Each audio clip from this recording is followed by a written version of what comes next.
What's up, everyone? Welcome back to another video here with the NFC East Division breakdown, so let's get right into it. Looking at how the division performed last season, starting with the Philadelphia Eagles winning the division with a record of 14-3. It was the 2 seed in the NFC, and obviously they won the Super Bowl. The Washington Commanders went 12-5. That was the 6th seed in the NFC, and they lost in the NFC Championship game.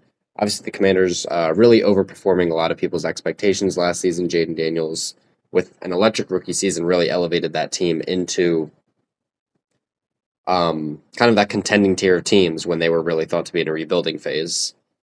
The Cowboys went 7-10. That was the 11th seed in the NFC, and they missed the playoffs. And the New York Giants at 3-14 also missed the playoffs, and they were last in the NFC.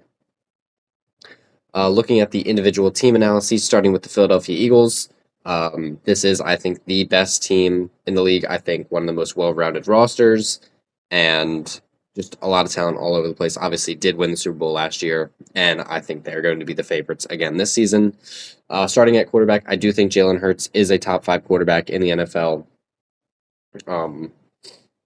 Obviously, does have a lot of talent around him, but can't really blame him for that.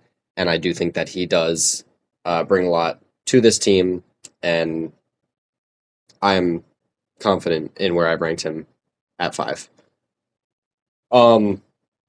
As for running back, Saquon Barkley, I think that's a little less of a dispute. Saquon Barkley, I think, is definitely the best running back in the league right now. The Eagles' running game was obviously incredible last season, best in the league, and I do expect that to be a very strong focal point of this team again. Just really running through Saquon and that run game. I don't think there's another team that can be as effective running the ball. Ravens and Lions will be up there, but I do think the Eagles do it best. The wide receiver core I have ranked second, behind only the Bengals. A.J. Brown, I think, is the top 3 wide receiver in the league after only Chase and Jefferson. Those two you can really order however you want, and then I think A.J. Brown is that clear number 3. And Devonta Smith, I think, is one of the most underrated players in the entire league. I think he's the best wide receiver 2 in the NFL. I think he could be a wide receiver 1 on a lot of teams, and I think that he doesn't always get the credit he deserves as the second option in what is now a run-first offense.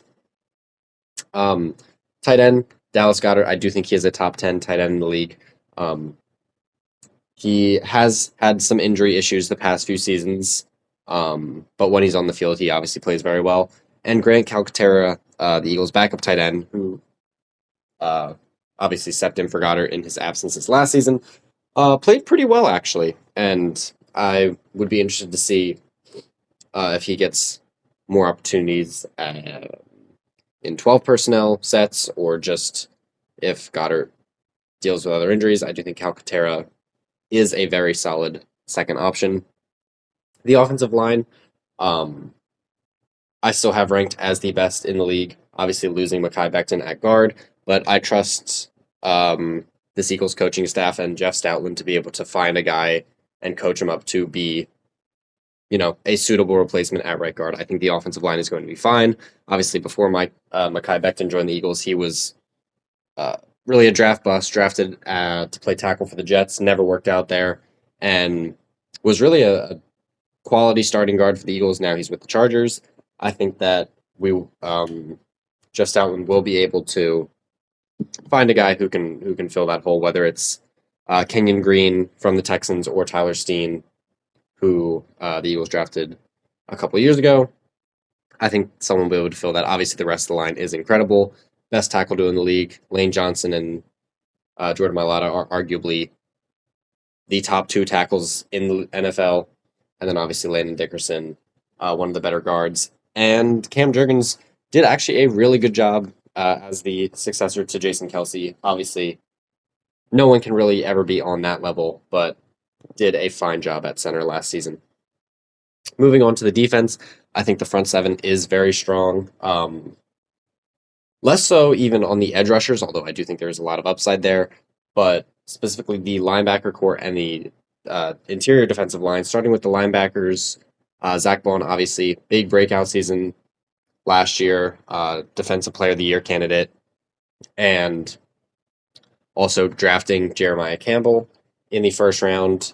Real draft steal adding to that linebacker room. And Nakobe Dean is there as well, who is dealing with an injury right now, but hopes to get him back at some point this season. And that will be a very, very strong linebacker core. Jeremiah Campbell also can help in the pass rush, which I think will be an added bonus. The interior defensive line, Jalen Carter, obviously one of the better, if not the best, young interior defensive lineman in the league. I think he's going to continue to develop.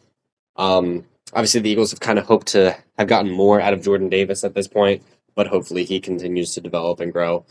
Did lose Milton Williams on that interior defensive line this offseason, which I think is going to be a decent loss, but I do think they have Moro Ojomo, who they drafted last year out of Texas, that I think is definitely a breakout candidate this season.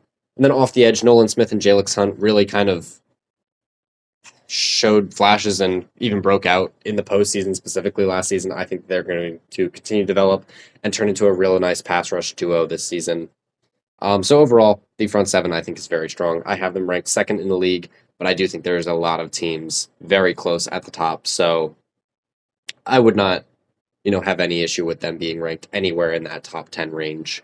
And then the secondary, I think, is also a very strong unit. Obviously, Cooper DeJean and Quinyon Mitchell, a pair of corners that the Eagles drafted last season, played very well their rookie years. I expect them to only continue to get better and develop. That CB3 spot is kind of open now with Darius Slade departing and going to Pittsburgh. I do think Cooper DeJean will probably likely play in the slot, and Quinyon Mitchell will be one boundary corner, and that leaves Keely Ringo slated to be the other boundary corner as of right now. That's how the depth chart is laid out. So it will be interesting to see if Keely Ringo can develop into being a solid starting boundary corner. But for the most part, I do not have concerns about the corners. And then at safety, Reed Blankenship, obviously the other half of the exciting whites. Good safety. Not, the flashiest top-tier guy, but definitely good safety. And then rookie Andrew Makuba, also out of Texas, I believe. Rookie, so not a whole bunch to say, but I expect, him to be good and hopefully see some good flashes and just added help in that secondary. Do have Sidney Brown as well, who I like the upside of, but hasn't cemented himself as a starter with the Eagles yet. So moving on to the next team, the Washington Commanders. Before I get into this breakdown, I will say, as of time of recording, Terry McLaurin has requested a trade from the Commanders yesterday. I was debating doing a separate video just talking about McLaurin, and as well as Micah Parsons just requested a trade earlier today. I think I'm just going to touch on it real quick here. I think it's ridiculous that it has gotten to this point for either of the players. I think that the team should just pay them. As an Eagles fan myself, I would love it if they, if both these guys left the teams, but they should just get paid. I think they ultimately will just get paid. I don't think McLaurin's going to get traded. I don't think Micah Parsons is going to get traded, as much as I would love that. That's all I have to say on that. As for the Commanders, obviously, as I touched on earlier, Jaden Daniels with an insane rookie season, going to the NFC Championship game and really just launching this Commanders team into contending caliber. And I think that the expectation is there this season for them to kind of repeat what they did last year. And I want to be a little cautious with that. I think there is room for regression without, the team even being bad. But it would not surprise me if this team doesn't really get close to being back to the NFC Championship. I do think this is still a playoff team. Obviously, I have them ranked as 7th in the league. But I do think that maybe they overperformed what should be expected of them last year, if that makes any sense at all. Looking at the roster, Jaden Daniels I have as the 7th ranked quarterback in the league after just one season. He had an incredible rookie year. Obviously, sophomore slumps are a thing, but I don't want to predict that out for him, obviously. I see no reason why he won't continue to develop and improve, assuming Terry McLaurin is still there, which I, at this point, do think so, but got to add that in here as it's a possible scenario. The running back room, I do like Brian Robinson Jr. and Austin Eckler as a duo. It's not the flashiest, it's not the most exciting. I have them ranked at 26, which does seem low, but I don't hate it. I don't think the run game is a real weakness. I just don't think it's a major strength. The wide receiver core, I have it ranked 8, and that is really solely on Terry McLaurin. I do not think Debo is good at all. I think that room without McLaurin drops very, very far to one of the worst wide receiver rooms in the league. And I do think that without McLaurin, the offense would just kind of flop. And it would really just be Jaden Daniels. And as good as he is, I don't know if he could do it all on his own. So, yeah, as I said, I think they should pay him. I think this team would go back to being not good to bad even without him, just because there would be really no weapons there. I don't think Debo is a weapon at this point. But yeah, I expect him to get paid. I am considering him to be still on the team this upcoming season in these rankings. I think the wide receiver core is going to be very good with him there. And yeah, I'm going to stop rambling about it because I could go on for a while about this. Yeah, moving on. Tight end, Zach Ertz, good veteran presence, and he was obviously a solid option for Jaden Daniels last season, but he continues to get older. Ranked at 23, I think it's a solid piece at tight end, but nothing incredible. The offensive line added Laramie Tunsil this offseason, which was a pretty big move, and then also drafted Josh Connerly in the first round. So I think the offensive line is actually going to be pretty solid. Obviously, 2 new tackles. Hopefully that works out well on both sides. And I do love investing in that line to protect your young quarterback. I think it's a good move. And I think, improving the offensive line just helps boost that offense. And I think that should definitely be a big help for this team. Looking at the defense, I do think it is more of a weakness. It is a very veteran-heavy, older defense. Obviously, they just recently added Von Miller. You already have Bobby Wagner there. Just guys that are past their prime. Bobby Wagner is still a good linebacker. Von Miller, I'm not super confident in as a real threat off the edge. I do think the front seven is kind of lacking. I do like their linebackers in Wagner and Frankie Louvu. You have Deron Payne on the interior defensive line, who I think is solid. Jer'Zhan Newton hasn't really panned out for you. Or for the Commanders. And then off the edge, Dorrance Armstrong and Von Miller are not super inspiring, in my opinion. So I think kind of underwhelming. And then the secondary, similar situation. Just bring in Marshawn Lattimore. I like that move. But aside from him, there's not a whole lot there that you'd really get excited about. So I do think the defense is going to be definitely one of the weaker units in the league. But I think the offense, led by Jaden Daniels, can be good again. I do have this team, again, ranked at 7, but I would not be shocked if they underperform based on the expectations set last season, just because those were very, very high for a team that is not as well-rounded as a lot of others in this league. Moving on to the Dallas Cowboys, I have them ranked at 17 in the league right now. That's 3rd in the division. I do think that this is one of the more well-rounded teams, with the exception of running back. I think they have the worst running back unit in the league. But aside from that, I think it is a pretty well-rounded team. Across the board, just solid to good all over the place. Real quick, same with Terry McLaurin. Micah Parsons requested a trade today. I think they, for the team, should pay him. Obviously, as an Eagles fan, I would love it if they didn't and he left. I think they will pay him. When that's going to happen, I don't know, but I expect him to play for the team this season and for him to eventually get an extension with the team, because I have to have faith that an NFL organization is smart enough to do so. Anyway, continuing with the team breakdown.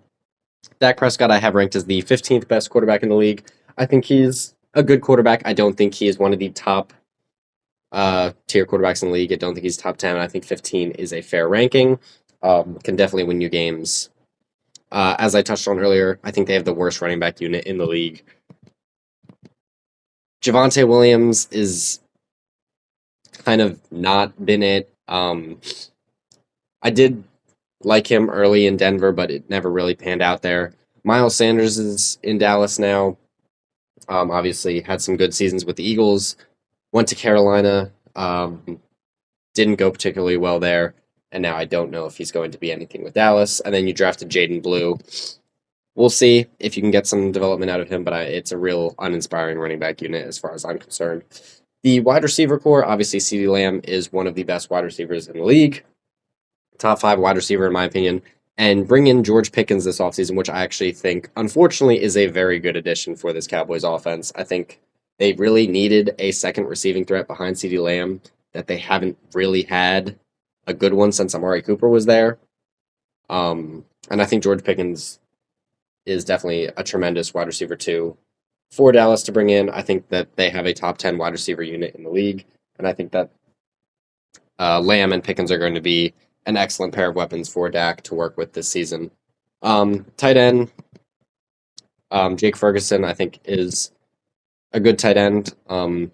Not one of the top tier guys, but I think a solid option there, and just another weapon in this passing attack. And then the offensive line, Tyler Guyton recently had an ACL scare, but seems like he's going to be okay, ready for the season. And recently, I think today even just signed Leo Collins, which is more of a depth signing than anything else. But I do think it is a pretty good offensive line overall. I don't have any major concerns about it. Defensively, the front seven, obviously, as I mentioned earlier, Micah Parsons, I do expect him to be on the team. The front seven is one of the better units in the league. Really just kind of all centered around Micah Parsons. Drafted Donovan Ezraku. You can hope he develops and kind of has a strong rookie season. Mozzie Smith, you hope to get some development from on the interior, drafted last year. Oso Digizua, also on that interior. And then at linebacker, DeMarvion Overshone, I think, is good, dealing with an injury right now. And then, overall, I think it's mostly Micah Parsons bringing that front seven up, but it's a solid unit overall. And then the secondary, I think, is also relatively strong. Deron Bland and Trayvon Diggs as your corner duo, and then Malik Hooker and Donovan Wilson at your safeties.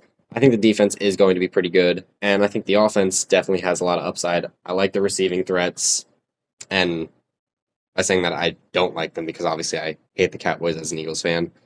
But trying to be as unbiased as possible, I do see that there is a lot of upside with this team, and unfortunately, I do think there is a world where they are actually competitive in a season where I feel like they're not getting as much hype as usual. Obviously, there's going to be people out there who hype up the Cowboys every year, but I feel like they've received more hype in other seasons where I've been way less confident in the team.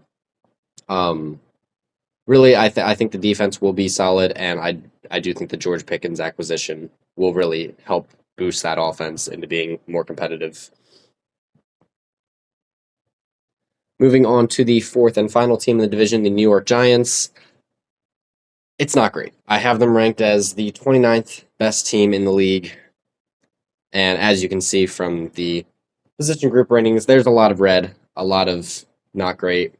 Quarterback, I have it ranked 26. That is Russell Wilson's ranking. He will be the starter to start the season. Jameis Winston is the backup.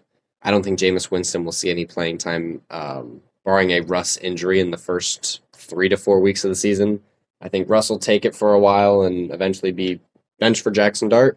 And I don't really know how to feel about Dart at this point. Have to see him play. I know there was a lot of heavy debate on whether or not he should have been a first-round pick in the draft. Obviously, ended up being a first-round pick. So we'll see if he is able to play and, be a strong offense option at quarterback for the Giants. There could be upside there. I do think the ceiling is capped with Russ. But overall, not confident in any of the quarterbacks that the Giants would really play this season. Looking at the running game, Tyron Tracy was solid last year. You do draft Cam Scadaboo. I think there's upside for this running back room, but as of right now, it's not anything I can be too confident in. But I do see a world where, between those two, you can have a strong committee. Wide receiver, Malik Neighbors, obviously, tremendous rookie season. You hope he can continue to build on that and really cement himself as one of the top wide receivers in the league. Aside from him, Wan'Dale Robinson had a lot of targets last season, but that's really all you can say about it. Darius Slayton, kind of whatever. Jalen Hyatt has not really worked out. You kind of need someone to step up and be the strong wide receiver too in this offense, and I think Wan'Dale Robinson can do that. You just have to see it, and haven't really seen it just yet, so I have the wide receiver unit ranked a bit lower, but I do think Malik Neighbors is a very talented wide receiver. I don't want this lower ranking to reflect poorly on my thoughts on him. Tight end, bad unit. Theo Johnson, I don't think is that great. He hasn't done too much to really prove otherwise than this low ranking. The offensive line is also an issue.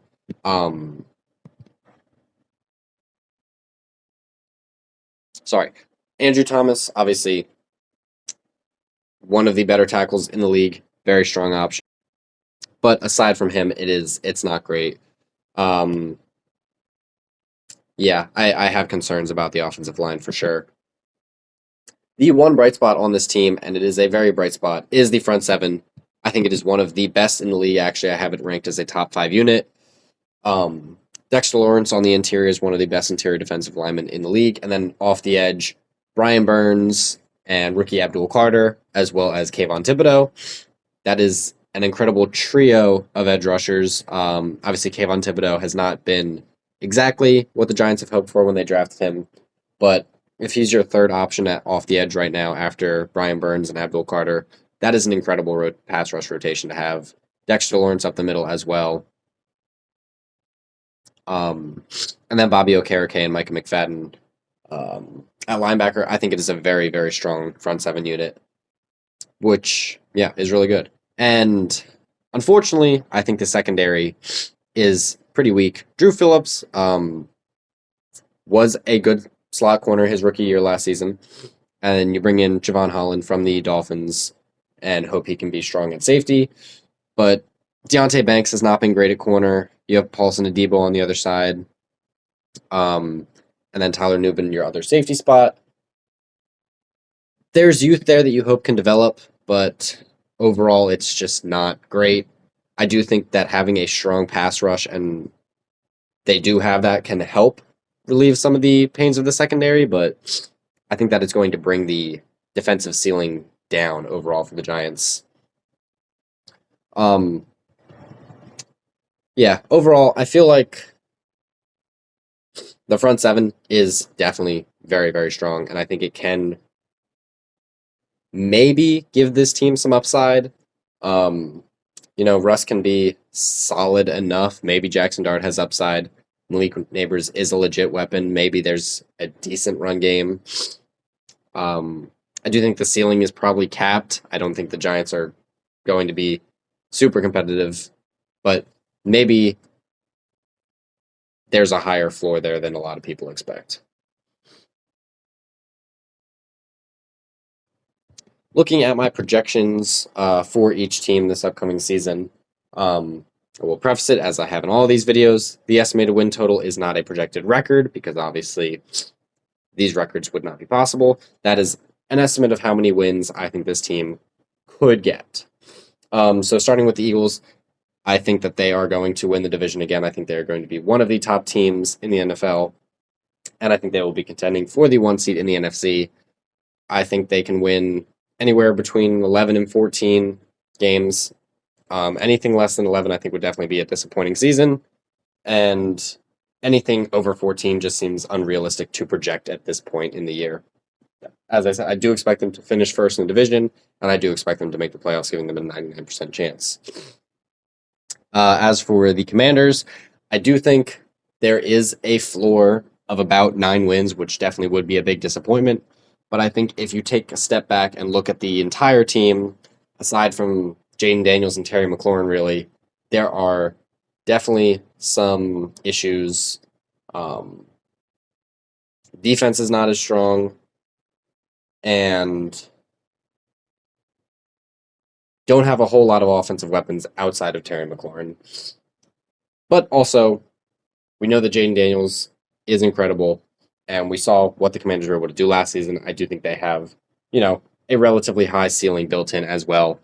I gave that at about 13 wins. I do expect them to finish second in the division, and I do think it is likely that they will make the playoffs. I gave them a 75% chance. Moving down to the Dallas Cowboys, I think they could win anywhere between 7 and 12 games. As I mentioned, I think that they made some good moves this offseason, specifically the George Pickens acquisition. I think that definitely helps out their offense, and I think the defense should be pretty strong. So I think just being a well-rounded team, they can be competitive. I think they do have that 12-win ceiling. But at the same time, it is a very similar team to what we saw last year. If the George Pickens acquisition does not change much, they could be down back at around 7 wins. I do think that there are going to be a lot of other competitive teams, and I do expect them to finish third in the division. So their playoff chances I have a bit lower at only 45%. And lastly, the Giants. I think maybe they could get to like 8, maybe 9 wins. I have their ceiling at 8. I just don't think there's enough talent to really get any higher than that. I do expect them to finish last in the division. I do think it is more likely that they are just a bad football team. Again, obviously they're in the process of a rebuild. So that's where that 4-win floor comes in. And I think unlikely they make the playoffs. I gave them only a 15% chance. But that's all I have to say about the NFC East. Really appreciate you guys for watching if you stayed to the end of the video. This was a longer one. This is the division that my favorite team is in, so I had a lot more to say than normal. But yeah, really appreciate you watching to the end if you're still here. If you have anything that you agree with, disagree with, questions, feel free to comment. I will make sure I try to reply to everything and explain myself the best I can. And yeah, I'll see you in the next video.